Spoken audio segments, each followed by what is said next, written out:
오늘 우리 함께 읽고 은혜 나눌 말씀은 누가복음 22장입니다. 누가복음 22장 14절로 20절까지 말씀입니다.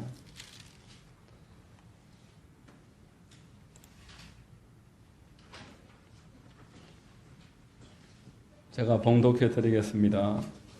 때가 이름에 예수께서 사도들과 함께 앉으사 이르시되 내가 고난을 받기 전에 너희와 함께 이 유월절 먹기를 원하였노라.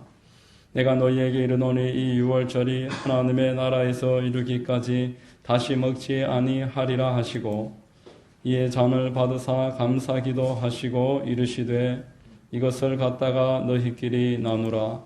내가 너희에게 이르노니 내가 이제부터 하나님의 나라가 임할 때까지 포도나무에서 난 것을 다시 마시지 아니하리라 하시고 또 떡을 가져 감사기도 하시고 떼어 그들에게 주시며 이르시되 이것은 너희를 위하여 주는 내 몸이라. 너희가 이것을 행하여 나를 기념하라 하시고 저녁 먹은 후에 잔도 그와 같이 하여 이르시되 이 잔은 내 피로 세우는 새 언약이니 곧 너희를 위하여 붓는 것이라. 아멘. 할렐루야. 주일 오전 예배 나오신 여러분들을 주님 이름으로 환영하고 축복합니다. 우리 옆에 분들과 한번 인사하겠습니다. 참 잘 오셨습니다. 참 잘 오셨습니다. 만나서 반갑습니다. 저는 봉독해드린 누가복음 22장 14절 이하를 통해서 성찬식의 목적, 이와 같은 제목의 말씀을 전하겠습니다. 우리 모두에게 큰 은혜가 있기를 바랍니다. 자, 여러분, 주님께서 교회에 명령하신 성례전이 둘입니다. 침례식과 성찬식. 우리 교회는 여름이 되면은 성찬식을 1년에 한 번 합니다. 그리고 침례식을 1년에 한 번 합니다. 성찬식은 매달 첫 번째 주일날 우리 다 함께 성도들이 성찬식을 하고 있습니다. 침례식이나 성찬식은 이 은혜를 우리가 알고 할 때에 그 감동이나 우리에게 주는 유익이 더 풍성해지는 것입니다. 내가 그것을 모르고 그것에 대한 아무런 의식이 없이 할 때에 유익이 없다. 그런 말씀입니다. 오늘 말씀을 통해서 우리 성도님들에게 이 성찬식의 그 의미가 깨달아지고 그래서 오늘 성찬을 할 때 큰 유익이 있게 되시기를 바랍니다. 여러분, 성찬식은 영적인 한솥밥입니다. 영적인 한솥밥이다. 누가복음 22장 8절에 보면은 예수께서 베드로와 요한을 보내시며 이르시되 가서 우리를 위하여 유월절을 준비하여 우리로 먹게 하라 말합니다. 우리를 위해서 준비하고 먹게 하라. 우리를 계속 반복하십니다. 여러분, 교회에서는 우리가 중요합니다. 한 사람 한 사람보다도 전체를 생각할 줄 아는 것이 이 교회의 특징입니다. 폴 트루니에라는 아주 유명한 분이 이런 말을 했습니다. 혼자서 할 수 없는 것이 둘 있다. 하나는 결혼이고 하나는 그리스도인이 되는 것이다. 결혼을 혼자서 할 수 없지 않습니까? 그리스도인이 되는 것도 나 혼자서는 할 수 없는 일입니다. 그 유래에서부터 원래 출애굽기 12장의 유월절이 성찬식의 유래입니다. 3절 4절 말씀에 출애굽기 12장 3절 4절에 너희는 이스라엘 온 회중에게 말하여 이르라. 이달 열흘에 너희 각자가 어린 양을 잡을지니 각 가족대로 그 식구를 위하여 어린 양을 취하되 그 어린 양에 대하여 식구가 너무 적으면 그 집의 이웃과 함께 사람 수를 따라서 하나를 잡고 각 사람이 먹을 수 있는 분량에 따라서 너희 어린 양을 계산할 것이며 이렇게 말했습니다. 출애굽시 6월절이 제정될 때에 혼자서 한 마리 먹고 남는 것은 갖다 버려라 이렇게 하지 않았습니다. 가족이 다 함께 모여서 가장 중심으로 해서 식구들이 모일 때까지 찾아서라도 함께 같이 유월절을 해야 되고 이 너무 양이 많고 식구가 뭐 둘, 셋밖에 안 되면 양이 많으니까 이웃하고 같이 하더라도 이 풍성하게 함께 해야 한다. 이 함께함의 중요성을 말씀을 했던 것입니다. 그랬던 이 6월절이 이제 예수님 시대까지 계속 연결되어 오다가 예수 그리스도로 말미암아서 제자들과 함께 업그레이드 되고 있습니다. 하나님 아버지 아래에서 예수 그리스도를 중심으로 영적인 새 가족이 세워졌습니다. 나의 가족이 누구냐? 예수님이 말했습니다. 혈과 육의 가족도 중요하지만 예수님은 하나님을 아버지라 모시고 하나님의 말씀을 따르는 영적인 공동체를 내가 세우러 왔다. 말씀을 여러 차례 했던 것입니다. 하나님께서 교회에 성찬식을 제정하시고 함께 모일 때마다 떡과 포도주를 나누면서 서로의 중요함을 인식하라라는 것입니다. 내가 소중한 만큼 저 사람도 예수님의 보혈로 말미암아 구원받은 사람이고 저 사람이 나의 지체구나. 예수 그리스도 안에서 나하고 한 몸이구나. 이것을 생각하라. 그런 의미가 성찬식에 들어 있습니다. 교회는 여러분 혈연이나 학연이나 연고지 중심이 아니라 경제력이나 또 직업이나 성별을 뛰어넘어서 하나의 공동분모를 가집니다. 예수 그리스도. 이 공동분모가 충족되는 것이 교회입니다. 그리스도가 아니면 전혀 공통점이 없는 사람들이 원근 각처에서 그분의 십자가의 공로를 기반으로 해서 모여서 공동체를 이루고 살아갑니다. 여러분 공동체 우리 이론을 한번 보십시오. 아주 어린 아이에서부터 10살도 되지 않은 아이들에서부터 그 위로 90세 이상 되신 분들까지 세상에 어떤 공동체가 이런 공동체가 있습니까? 어느 정도 경로당만 가더라도 70대에서 90세 또 그 아래에도 마찬가지입니다. 대학을 가든지 배우러 가든지 나이가 어느 정도는 맞고 경제력이 또 어느 정도는 맞아야 되고 성별이 맞아야 되고 기준이 다 있는데 교회는 그런 기준이 없습니다.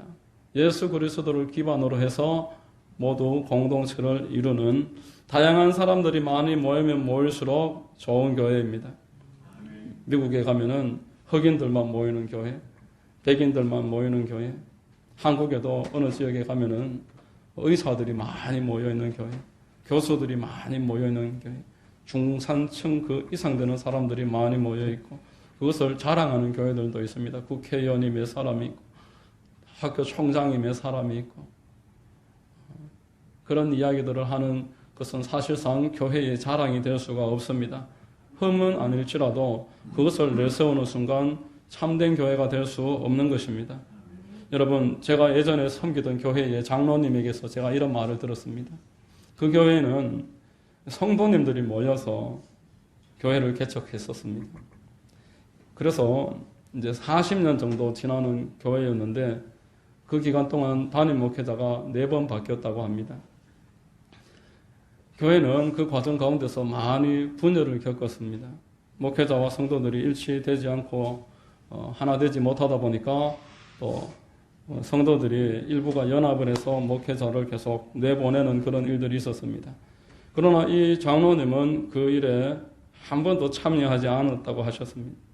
다른 중직들이 아무리 권유를 하고 또 그것 때문에 관계가 좀 서원해지더라도 교회 분열에는 나는 참여할 수 없다. 이 장로님에게 2 아들이 있었는데 첫째는 동유럽 선교사로 나갔습니다. 10수년간 그 선교지에서 사역을 하다가 한 6, 7년 전에 여의도 순복음교회의 선교국장으로 들어와서 사역을 하시다가 지금은 강원도에서 담임 목회를 하고 있습니다. 그리고 둘째는 대구에서 교회를 개척을 해서 지금 10수년째 교회를 아름답게 잘 세워가면서 사역을 하고 있습니다. 이 장로님이 이런 말을 했습니다. 내가 교회 분열에 지금까지 참여하지 않았던 원칙은 이것이다. 이 세상에 나하고 100% 일치하는 사람은 없다. 나하고 100% 다른 사람도 없다. 나는 어떤 사람이든지 50%만 맞아도 꽤 나하고 잘 맞는 사람이다. 그렇게 여겨왔고 더욱이 목회자라면은 내가 한 발 양보해서 40%만 맞아도 괜찮다고 생각하면서 지금까지 교회를 섬겨왔다. 10가지 중에서 한 4가지 정도만 맞아도 괜찮다. 그렇게 생각하면서 교회를 섬기다 보니까 분열을 피할 수 있었다는 겁니다. 10번까지 일단 가봐야 된다는 거예요. 첫 번부터 안 맞다고 바로 안 맞다 그러면은 아무도 같이 갈 사람이 없습니다. 여러분, 사람과 사람 사이에 50%만 맞아도 참 준수한 만남이다. 참 경륜이 있고 여유가 있는 그런 이야기가 아닐 수가 없습니다. 내 부부간에도 내 자식과도 내가 100% 맞출 수 없는데 남하고 나를 100% 맞추겠다는 그 시도 자체가 그렇던 시도입니다. 여러분, 우리는 어떻습니까? 다른 사람과 나의 다름을 얼마나 받아줄 수 있습니까? 첫 만남에서부터 나하고 맞지 않는다고 이미 딱 선을 그어버리지는 않습니까? 성찬식은 오늘 우리에게 더 선명한 교회의 기준을 말합니다. 교회의 공통분모는 오직 예수 그리스도와 그분의 십자가뿐이라고 선언하는 것입니다. 예수 그리스도와 그분의 십자가만이 교회의 공통분모이며 그 나머지 것들은 어떠해도 관계가 없다라는 것이 성찬식의 첫 번째 가는 의미입니다. 여러분, 고린도전서 2장 2절에 이렇게 말씀을 합니다. 내가 너희 중에서 예수 그리스도와 그가 십자가에 못 박히신 것 외에는 아무것도 알지 아니하기로 작정하였음이라.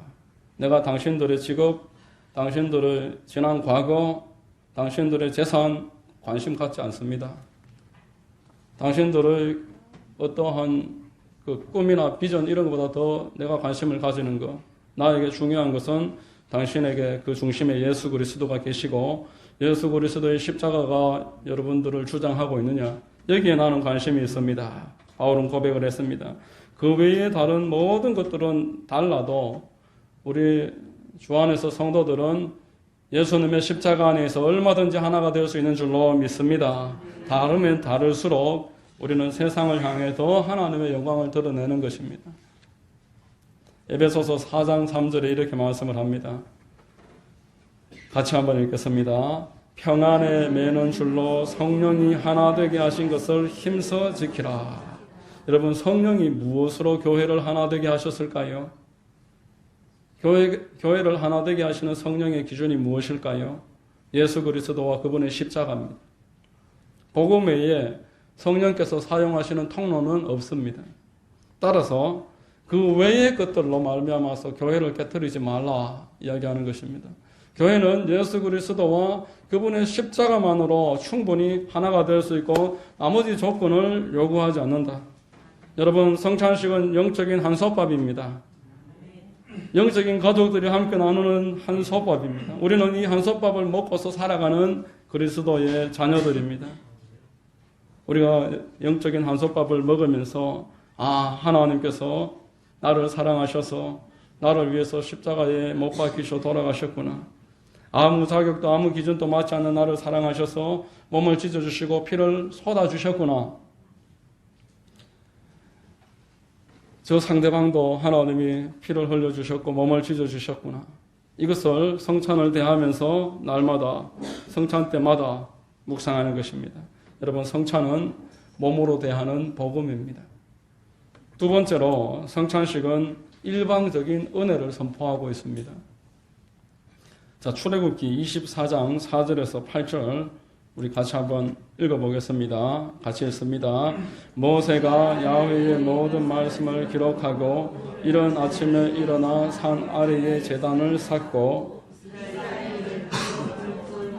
12기둥을 세우고 이스라엘 자손의 청년들을 보내어 야훼께 소로 번제와 화목제를 드리게 하고 모세가 피를 가지고 반은 여러 양푼에 담고 반은 제단에 뿌리고 언약서를 가져다가 백성에게 낭독하여 듣게 하니 그들이 이르되 야훼의 모든 말씀을 우리가 준행하리이다. 모세가 그 피를 가지고 백성에게 뿌리며 이르되 이는 야훼께서 이 모든 말씀에 대하여 너희와 세우신 언약의 피니라. 아멘. 언약식을 체결을 합니다. 율법을 같이 낭독을 하고 이것을 지켜라. 그러면서 피를 뿌립니다. 그 의미는 우리는 피로 연결된 관계다. 그런 의미가 있습니다. 우리는 이 피로서 하나가 되었다.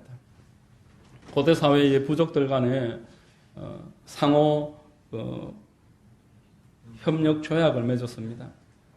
내가 공격을 받으면 너는 나를 위해서 싸우고 네가 공격을 받으면 나는 너를 위해서 싸운다. 그러면서 짐승을 한 마리 잡아서 쪼개놓고 그 피를 뿌리든지 아니면 그 피를 언약서를 손에 들고 밟고 지나가면서 누구든지 이 언약을 어기는 자는 이 짐승과 같이 쪼개지고 피를 다 쏟게 될 것이다. 그것이 언약식의 의미입니다. 한쪽이 언약을 어기면은 이 계약은 자동으로 파기가 됩니다. 상대방이 내가 공격당할 때 도와주지 않는다든지 나를 공격을 한다든지 하면은 언약은 파기됩니다. 이스라엘 백성들과 하나님이 언약을 맺었습니다. 나는 너희 아버지가 되고 너희는 나의 백성이 되리라. 나는 너희들을 인도하고 너희를 보호하고 너희를 늘 지켜주리라. 그런데 이스라엘 백성들이 하나님이 요구하시는 것들을 지키지 않았습니다. 그래서 그 언약이 계속 파기가 됐습니다. 여러분, 날마다 드리는 그 짐승의 제사는 이스라엘 백성들에게 갈수록 의미가 사라졌습니다. 날마다 처음에는 감동 어린 눈으로 짐승을 잡아서 그 피를 보면서 회개를 하고 눈물을 흘렸는데 그것도 날마다 반복되다 보니까 짐승이 내 눈앞에서 내 죄 때문에 쪼개지고 각도지고 피가 다 이렇게 철철철철 쏟아서 뿌리고 있는 그 과정 가운데서도 시큰둥하게 됐습니다. 나중에는 여러분 짐승을 못 쓰는 것들만 골라서 잡기 시작하고 그런 내용들이 말라기서에 나오고 있습니다. 그래서 하나님 편에서 우리를 위해서 그 계속 반복하는 제사로 사람들이 마음이 희석되는 것을 막아주시고 우리로 하여금 영단번에 단 한 번의 제사로 말미암아서 하나님 앞에 온전히 마음이 변화되고 그 마음이 하나님께 드려지게 하시기 위해서 드려주신 분이 예수 그리스도십니다. 히브리서 9장 15절에 이로 말미암아 그는 새 언약의 중보자시니 이는 첫 언약 때에 범한 죄에서 속량하려고 죽으사 부르심을 입은 자로 하여금 영원한 기업의 약속을 얻게 하려 하심이라 말씀합니다. 새 언약이 파기가 됐는데 새롭게 옛 언약 대신해서 새 언약을 우리 하나님께서 친히 맺어주십니다. 영원히 가치 있는 재물을 세우셔서 믿는 자에게 영원토록 기업을 얻도록 말씀을 하시고 계십니다. 여러분, 이 언약의 그 특징을 한번 살펴보십시오. 하나님 편에서 아무 이유가 없는 하나님께 어떤 유익도 없는 일방적인 언약입니다. 언약이라는 것은 서로 어떤 유익이 있어야 됩니다.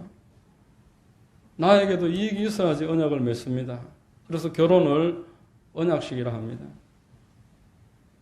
나의 필요 또한 채워져야 된다는 겁니다.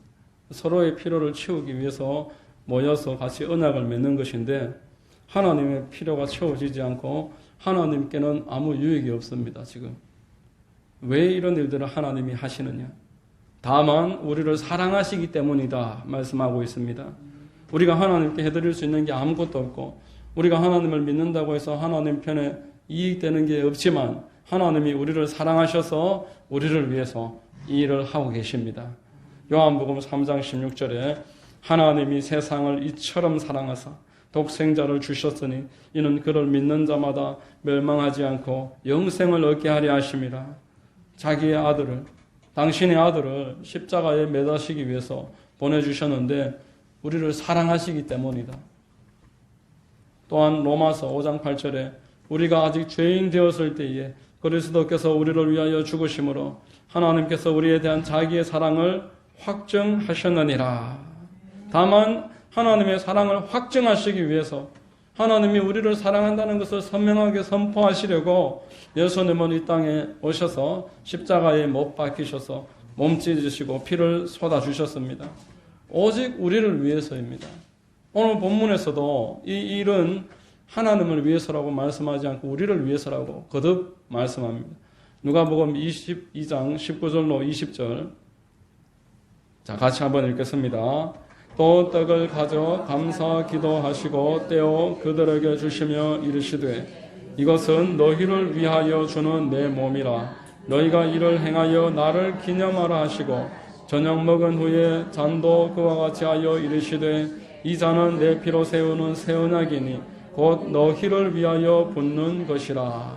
우리를 위해서 이 일을 한다는 겁니다. 예수님 오시기 전에 700년 전에 이사야 선지자가 53장의 4절 5절에 이렇게 말합니다. 그는 실로 우리의 질고를 지고 우리의 슬픔을 당하였거늘 우리는 생각하기를 그는 징벌을 받아 하나님께 맞으며 고난을 당한다 하였노라. 그가 찔림은 우리의 허물 때문이요 그가 상함은 우리의 죄악 때문이라. 그가 징계를 받음으로 우리는 평화를 누리고 그가 채찍에 맞음으로 우리는 나음을 받았도다. 오직 하나님께서 우리를 위해서 이 땅에 예수님 보내주시고 그가 찔림, 그가 상함, 그가 채찍에 맞으시고 이 모든 일들이 저와 우리를 위해서 일방적인 은혜가 성찬식에 선포되고 있습니다. 여러분 성찬식에 그 떡을 다 뜯어서 가지고 와서 여러분들 앞에 떡이 주어지는 것은 예수님이 나를 위해서 몸을 찢으셨음을 보여주는 것입니다. 눈으로 몸 찢으신 주님을 보라. 그리고 피를 다 컵에 담아서 여러분들에게 제시할 때에는 예수님이 우리를 위해서 피를 다 쏟으셨음을 눈으로 확인하라 말하는 것입니다. 우리가 어떤 은혜를 받은 자들인지 다시 한번 확인을 하라. 나를 위해서 하나님이 어떤 사랑을 베푸셨는지 깨닫는 의미가 있는 시간이 성찬식입니다. 이 성찬식은 은혜를 기억하는 것을 목적으로 합니다. 이것을 위해서 기념하라 말씀합니다. 19절 본문 19절을 다시 한번 읽겠습니다. 또 떡을 가져 감사기도 하시고 떼어 그들에게 주시며 이르시되 이것은 너희를 위하여 주는 내 몸이라. 너희가 이를 행하여 나를 기념하라 하시고. 아멘. 여러분 잘 읽는 것은 사람의 특징입니다. 우리는 오늘 배운 것 내일 되면은 다 잊어버립니다. 절반밖에 남지 않습니다. 한 주가 지나면은 한 10%밖에 안 남는다고 합니다. 그나마 주의 깊게 들었을 때 그렇습니다. 대충 듣고 딴 생각을 하시고 있다가는 오늘 저녁에 돼도 10%밖에 생각이 나지 않습니다. 그게 우리 인생의 특징입니다. 여러분 그런데 잊어버리는 일은 대단히 중요합니다. 쓰레기통을 날마다 비우는 것처럼 우리가 반복하지 않을 때는 잊어버리는 게 좋은 것입니다. 하나님은 사람이 반복하지 않으면 잊어버리도록 그렇게 만들어 놓으셨습니다. 잘못된 것을 계속 기억하면 망하게 됩니다. 성경에 잘못된 기억을 계속 떠올리다가 망한 사람이 있는데 사울 왕입니다. 여러분 사울은 천천히요 다윗은 만만이라 그 노래를 듣고는 그때부터 화가 나서 계속 묵상하기 시작하고 다윗을 쫓아다니면서 10년 동안 복수를 하면서 앙심을 풀지 않았습니다.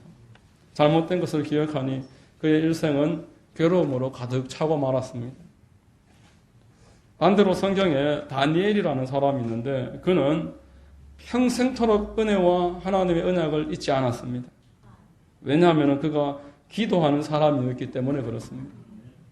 여러분 기도는 우리가 응답받으려고 하는 것이지만 기도를 날마다 하면서 그 하나님을 바라보게 됩니다. 그리고 하나님의 그 약속을 기억하게 되는 것입니다. 그래서 기도를 하는 사람은 응답을 받는 은혜를 누리지만 그보다 더 큰 은혜는 하나님을 날마다 바라본다는 것입니다. 하나님의 약속을 계속 생각하면서 산다는 것입니다. 기도하는 사람이 누리는 복입니다. 하나님은 우리의 연약함을 잘 아시고 잊지 말아야 될 것을 계속 반복하게 하셨습니다. 여러분, 반복은 매우 중요한 축복의 도구입니다. 말씀을 주야로 반복하라 하셨습니다. 주야로 묵상하라. 그리고 주야로 제사를 드려라. 조석으로 제사를 드려라. 이렇게 말씀했습니다. 기도를 하라는 겁니다. 지금 말씀 읊조리기를 우리 교회에서 벌써 한 2달 가까이 진행을 하고 있는데 잘 따라오시는 분들은 경험하고 계실 것입니다. 여러분 말씀을 읊조리는 일이 처음에는 대단히 유치하게 보입니다. 하루에 한 절도 아니고 한 주에 한 절이 뭐냐. 다른 데처럼 한 번에 100절씩 이렇게 같이 한 주 만에 외우고 그렇게 해야지. 유치하게 한 절 가지고 막상 그런데 따라오시는 분들 해보시면은 놀라운 경험을 합니다. 말씀이 말씀을 불러옵니다. 여러분, 내가 다른 생각을 하루 종일 하면서 살아가다가 하나님 생각 한번 못하고 살아가는데 말씀 계속 읊조리다 보면은 그 말씀을 읊조리는 순간에 다른 말씀이 또 기억이 납니다. 하나님을 계속 생각하기 때문에 하나님으로부터 이때까지 받았던 은혜를 계속 떠올리게 됩니다. 내가 예전에 이 말씀으로 힘을 얻었지. 이 말씀이 증거되는 날 내가 성령 세례 받았지. 이 성경을 내가 읽을 때에 참 마음의 우울증이라든지 불면증이나 이런 것들을 떨쳐버릴 수 있었지. 이러면서 말씀이 계속 들려와집니다. 또 하나, 말씀이 내 마음속에 스스로 타오르기 시작합니다. 그래서 말씀이 내 마음을 뜨겁게 만듭니다. 내 마음이 뜨거워지고 내 마음 중심에서 믿음이 생겨나는 것을 느끼게 됩니다. 여러분, 사람이 참 잘 믿는 것 같아도 막상 어려운 일을 겪어보십시오. 믿음이 한순간 싹 다 날아가 버리고 발만 동동거리고 염려하고 걱정하고 두려워하고 사람만 찾아다닙니다. 그게 사람의 현실입니다. 그러나 말씀을 계속 반복해서 내 마음에 새기는 사람은 말씀이 마음에 심겨져 있는 것을 경험하게 돼서 어려운 일을 겪었을 때에도 하나님이 나와 함께 하신다는 것을 잊어버리지 않습니다.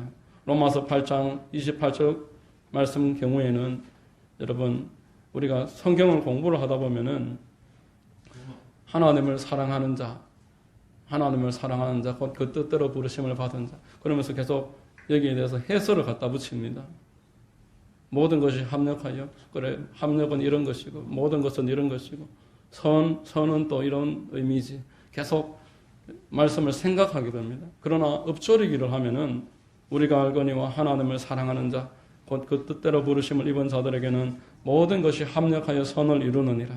생각하지 않고 내 스스로에게 말씀을 계속 들려주기 때문에 그냥 말씀이 그대로 내 마음에 들어옵니다. 훅 들어옵니다. 그래서 이 말씀이 믿어집니다. 합력해서 선을 이루지. 이 믿어집니다. 어떤 조건이 필요 없이 믿어지는 것입니다. 성찬을 하는 일도 마찬가지입니다. 나에게 잊지 않고 우리 주님의 복음을 생각하게 하고 매번 예배 때 예수님의 보혈이 선포되어야 하고 또 그렇지 못할지라도 복음이 이 성찬을 통해서 선포되어지기 때문에 우리는 예배 때마다 성찬을 통해서 복음을 기억하게 되고 또 아이들에게 복음을 가르치게 됩니다. 초신자들에게 이 복음이 뭔지 말해주게 되는 것입니다. 나를 위해서 주님이 몸찢어져서 우리가 떡을 떼고 우리 주님이 나를 위해서 피를 쏟으셨기 때문에 우리는 피를 이렇게 담아서 나눠서 마십니다. 이 영적인 한솥밥으로 우리는 이것만으로 하나가 되는 것이다. 이거 외에 다른 조건은 필요 없다라는 것을 성찬을 통해서 선포하는 것입니다. 여러분, 성찬은 끝으로 하나님께 감사하기입니다. 오늘 17절과 19절에 우리 주님이 감사하기도 하십니다. 이에 잔을 받으사 감사하기도 하시고 이르시되 이것을 갖다가 너희끼리 나누라. 19절에 또 떡을 가져 감사하기도 하시고 떼어 그들에게 주시며 이르시되 이것은 너희를 위하여 주는 내 몸이라. 너희가 이를 행하여 나를 기념하라. 예수님이 계속 감사하십니다. 하나님이 우리를 향하신 뜻은 감사인 줄로 믿습니다. 데살로니가전서 5장 18절에 범사에 감사하라. 이것이 너희를 향하신 하나님의 뜻이니라 말씀했습니다. 하나님은 우리가 감사하는 자 되기를 지금도 바라고 계셔서 성찬식을 제정해 주셨습니다. 하나님이 나를 부르셨습니다. 언약을 스스로 깨뜨렸는데 아무 이익도 없이 불러서 언약 맺어 주셨습니다. 그 언약의 제물이 누굽니까? 예수 그리스도십니다. 예수 그리스도께 또한 감사하는 것입니다. 이 영적인 식구가 되도록 성령께서 나를 부르셔서 믿음을 주셨으므로 이 삼위일체 하나님께 감사하는 것, 이것이 성찬식의 우리가 감사의 제목입니다. 여러분, 우리는 성찬식을 통해서 내가 과거에 누구였는지를 깨닫습니다. 내가 어떤 형편에서 하나님으로부터 부름받았나? 영적으로는 하나님과 단절되어 있었습니다. 혼적으로는 미쳐서 살아가고 있었습니다. 크고 작고의 차이가 있지 모든 사람은 하나님을 떠나서 정신적으로 미쳐있고 온전한 사람이 없습니다. 먼저는 정신적으로 은둔형 케이스가 있다라고 할 수 있습니다. 사람을 만나지 않고 문 밖으로 나가지 않고 혼자서 어둡게 그렇게 지내는 사람. 마가복음 5장 5절에 보면은 이 귀신 들린 거라사 광인이 무덤에 서 있었다. 무덤에서 거처에 있다. 여러분, 무덤에서 지나만 가도 그 위에 올라만 한번 잘못 올라가도 마음이 섬뜩한 게 현실인데 그 무덤가에서 산다는 게 무슨 의미겠습니까? 어둡고 침침하고 우울한 상태에서 사람들과 단절시켜 놓는 그 마귀가 그를 그렇게 사람들하고 떨어뜨려 놓는 것입니다. 사람들과 함께 지내지 못하고 교회와 함께 지내지 못하도록 분리해 놓는 것. 그렇게 해서 홀로 떨어진 자를 괴롭히려고, 망하게 하려고. 그래서 정신적으로 하나님과 단절이 되어 있어서 미쳐있는 그 현대인들은 원둥형들이 참 많습니다. 몇 년째 밖에 나가지 않고 집안에 앉아서 게임만 하고 배달 음식만 시켜 먹고 그렇게 사람들 없을 때만 뭐다 확 눈을 쓰고 돌아다니고 그렇게 하는 경우들이 참 많습니다. 여러분, 말하지 않아서 그렇지 집집마다 그런 사람 몇 집 걸러서 한 사람 꼴로 몇 년째 그런 일들로 고통당하는 자녀로 말미암아서 어려움을 겪고 있는 집들 수없이 많습니다. 또 활동형 케이스가 있습니다. 마귀가 이 사람 활동하게 만듭니다. 가만히 있지 못하게 만듭니다. 술을 마시게 하고 도박에 빠지게 하고 음란과 마약에 중독이 되게 만들고. 며칠 전에 어떤 성도 한 사람하고 대화를 하는데 기도 제목을 말합니다. 아들이 대학교 2학년 때부터 스포츠 토토에 빠졌는데 정말 이제 아들과의 인연을 끊어야 될 상황이 왔다. 이렇게 막 우는 거예요. 아들이라서 빚 안 갚아줄 수도 없고 어떻게 빚을 내어서 몇 천만 원씩 스포츠 토토에 다 갖다주고 안 하기로 약속을 하고 각서로 쓰고 또 지나면 또 했고 지금 몇 번째인지 모르는데 지금 이제 정말 안 하기로 하고 마지막으로 한번 갚아줬는데 또 재발했다면서 절망하는 모습을 봤습니다. 여러분, 이 일이 누가 그 사람을 그렇게 고통스럽게 만듭니까? 왜 이런 일로 부모 자식 간의 사이가 갈라지고 가정이 깨지고 폭력과 살인으로 귀결됩니다. 현대의 수많은 사람들이 범죄에 빠져서 자기 자신과 그 가족과 사회에 아픔을 가져오는 것은 이 마귀가 그 사람을 미치게 만들 하나님과 단절됨으로 말미암아서 그렇게 망하게 만들어가고 있다라고 우리는 알 수가 있습니다. 마귀는 성경에서 도둑이라고 말했습니다. 도둑은 몰래 옵니다. 몰래 와서 훔쳐갑니다. 질병을 통해서 우리를 훔쳐갑니다. 사고가 나서 우리의 것들을 빼앗아갑니다. 내가 하던 일을 실패하게 만들어서 나에게 있는 것들을 빼앗아갑니다. 이랬던 우리를 하나님께서 불러주셨습니다. 죄를 씻어 회개하게 하셨습니다. 그리고 하나님의 가족으로 영입해 주셨습니다. 이게 일방적인 은혜다라는 말씀입니다. 여러분, 이 가족의 조건은 예수 그리스도와 그분의 십자가뿐입니다. 갈라디아서 6장의 14절에 이렇게 말씀을 합니다. 그러나 내게는 우리 주 예수 그리스도의 십자가 외에 결코 자랑할 것이 없으니 그리스도로 말미암아 세상이 나를 대하여 십자가에 못 박히고 내가 또한 세상을 대하여 그러하니라 말씀했습니다.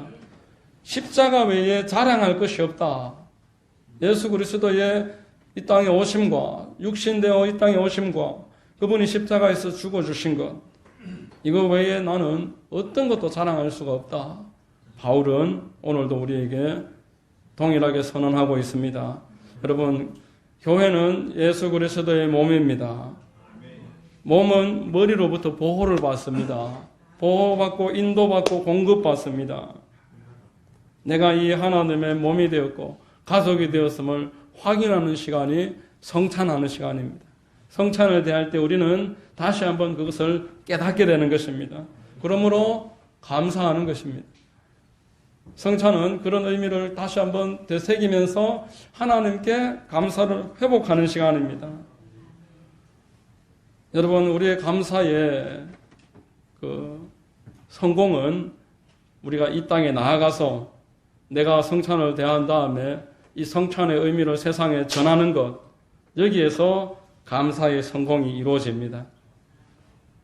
성찬의 의미를 느끼고 누리고 이것을 사람에게 말해주는 것, 이것이 감사의 성공이다라는 것입니다. 예수 그리스도께서 나를 위해서 몸 찢어 주셨고 피를 다 쏟아 주셨으니까 있는 그대로 그 내용을 세상에 나가서 전하는 것. 내가 일방적인 은혜로 영적인 한솥밥을 오늘 또 먹고 나왔고, 그리고 이것을 감사하고 잊지 말아라고 우리 주님이 말씀하셨으니까 세상에 나가서 이 복음을 전하는 사람, 이 사람이 성도인 줄로 믿습니다. 여러분, 성도들은 그리하여서 세상에 나가서 만나는 사람들, 만날 때마다 그 사람에게 예수 그리스도께서 함께 계시는가, 여기에 관심이 있습니다. 이 사람이 나와 같이 예수 그리스도의 지체인가, 여기에 관심이 있습니다. 이 사람의 뿌리가 마귀인가, 이 사람이 예수 그리스도를 머리로 한 몸인가, 여기에 첫 번째 관심을 가지는 것입니다. 하나님은 이 관심을 가진 사람에게 내가 땅 끝까지 너희와 함께 하리라, 내가 이 일을 하는 자들에게 무제한으로 공급하리라 약속을 하셨습니다. 복음의 정신을 가지고 전도하는 일에 참여하는 사람들은 하나님으로부터 이 땅에서 날마다 은혜와 넘치는 공급을 누리게 될 줄로 믿습니다. 우리는 성찬식을 통해서 이 일들을 이루어가는 것입니다. 여러분 모두에게 이 성찬의 목적이 선명해져서 이번 3월 한 달도 주님 은혜 가운데서 넘치는 은혜를 누리고 하나님을 기쁘시게 해드리는 복된 성도들 다 되시기를 예수님의 이름으로 축원드립니다. 기도하겠습니다. 아버지 하나님 감사합니다. 말씀을 통해서 성찬식의 목적을 생각해 봤습니다. 성찬식은 우리가 영적으로 그리스도 안에서 하나가 되었음을 선언하는 시간이며 우리의 어떤 자격이 아니라 일방적인 은혜임을 다시 한번 확인하는 시간이고 우리가 그 일을 잊지 않고 감사하는 시간이고 세상에 나가서 복음 전하기를 결단하는 시간임을 다시 한번 우리 마음에 깨닫게 하셨으니 감사드립니다. 날마다 성찬의 정신을 가지고서 살아가게 하시고 주님의 영광을 나타내는 복된 우리 모두 되도록 도와주시옵소서. 예수 그리스도의 이름으로 기도드립니다. 아멘.